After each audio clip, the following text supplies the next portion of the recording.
Buenos días desde Historia de España Podcast, una reflexión sobre el pasado para intentar comprender el presente. Puedes enviarnos sugerencias, posibles desarrollos de temas y preguntas en la sección de comentarios de nuestro blog www.spanihistoryteacher.com o bien nos puedes encontrar en Twitter, Historia Podcast.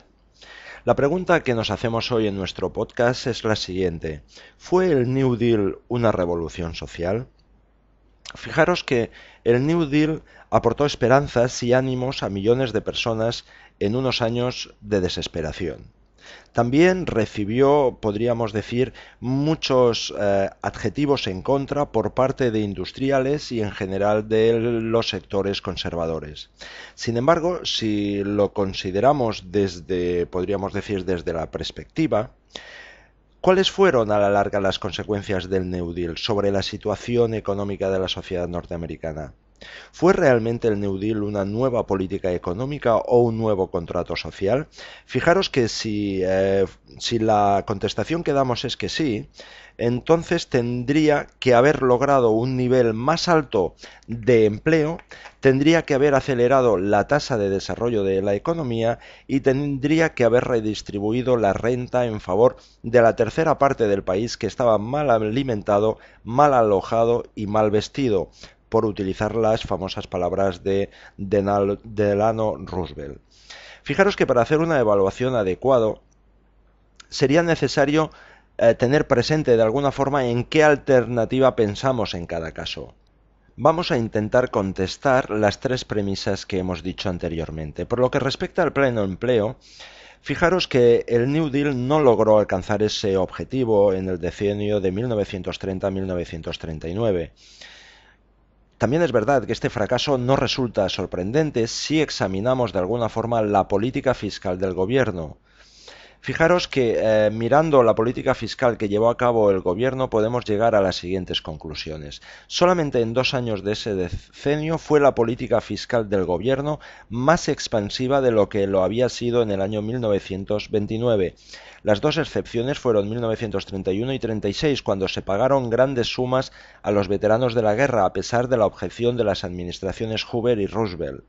La política fiscal del gobierno federal fue algo más expansiva, podríamos decir, en parte también como resultado de esos pagos a los veteranos, que las políticas de los estados de la Unión y de las autoridades locales, consideradas en su conjunto estas tres políticas. Cualquier efecto neto de alguna forma quedaba anulado.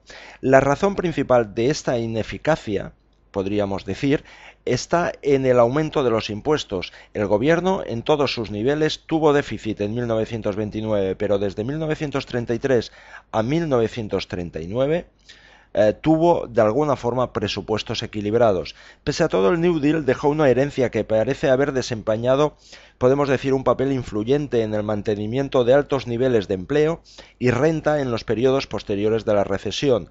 Esta herencia consiste en medidas de seguridad social en forma de seguros de vejez, vida y paro y de compensación a los trabajadores. En periodos de recesión, esas medidas han mantenido los ingresos de los trabajadores desocupados y han tendido a limitar la disminución de la renta e impedir el movimiento acumulativo en espiral de más paro, más miseria, etcétera, etcétera. Por lo tanto, las medidas de seguridad social parecen haber actuado como unos estabilizadores importantes que, incorporados al sistema, han amortiguado las recesiones ulteriores. Ahora bien, ¿influyó el New Deal en la tasa de desarrollo general de la economía? Podemos decir que no. Es decir, también es verdad que una respuesta tajante no se puede dar, pero en líneas generales no. Fijaros que tenemos que suponer que las medidas del New Deal que podrían haber tenido algún efecto eran el establecimiento de órganos de reglamentación destinados a mejorar la coyuntura económica, con el resultado quizá, de mejorar la asignación de recursos, o la ejecución de proyectos en sectores donde era de esperar que la inversión pública tuviese una rentabilidad social superior a la privada. Sin embargo, fijaros que los resultados de ambos tipos de medidas podríamos decir que son equívocos en el mejor de los casos. Los órganos de reglamentación pueden haber introducido a veces ciertas mejoras en la asignación de recursos y en la coyuntura industrial. Otras veces, sin embargo, resultaron ser unos servidores de la propia industria, procediendo a una asignación de recursos defectuosa y perjudicando más bien que beneficiando la situación económica de la industria.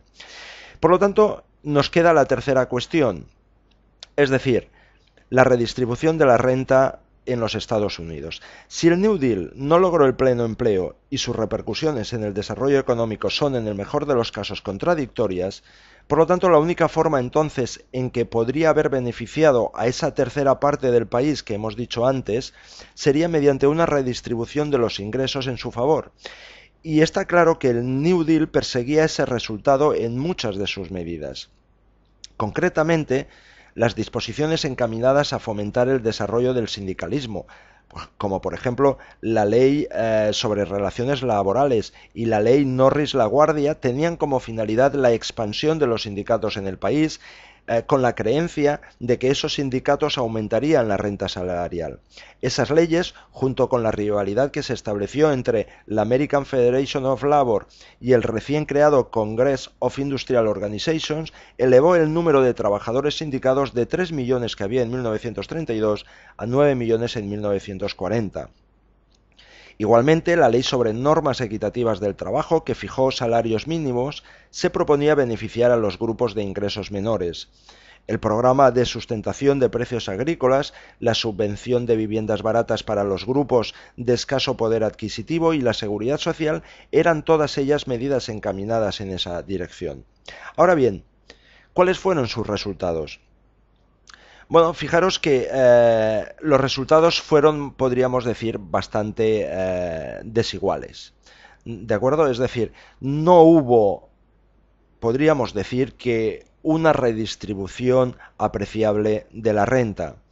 La disminución de la parte correspondiente a las personas de mayor riqueza y de mayores ingresos se produjo como consecuencia de la depresión de 1929, y esta disminución había sido ya considerable cuando se inició el New Deal. La disminución realmente importante está claramente relacionada con los impuestos sumamente progresivos que se establecieron en la Segunda Guerra Mundial. Además, la redistribución que se logra a costa de los muy ricos parece favorecer a los grupos de ingresos medios más que a los de ingresos bajos. Por lo tanto, fijaros, analizando más o menos las medidas destinadas a producir esta redistribución de la renta, vemos que los resultados son escasos. Si la renta se distribuyó en 1930 al 39, era porque se aprobaron leyes que facilitaban una mejora relativa del grupo de ingresos bajos o que transferían ingresos desde los grupos de mayor renta a los peor situados. Las leyes sobre salario mínimo y promoción de los sindicatos se proponían obtener un aumento relativo del grupo de ingresos bajos, pero su eficacia al respecto fue bastante discutible. Tampoco está claro que las leyes sobre salarios mínimos aumentasen en realidad los salarios de los grupos de ingresos bajos. En la medida en que todas estas leyes fueran efectivas y el salario mínimo de alguna forma rebasase el valor de la producción de los trabajadores, crearán a la larga más paro y por lo tanto mayor desigualdad en la renta.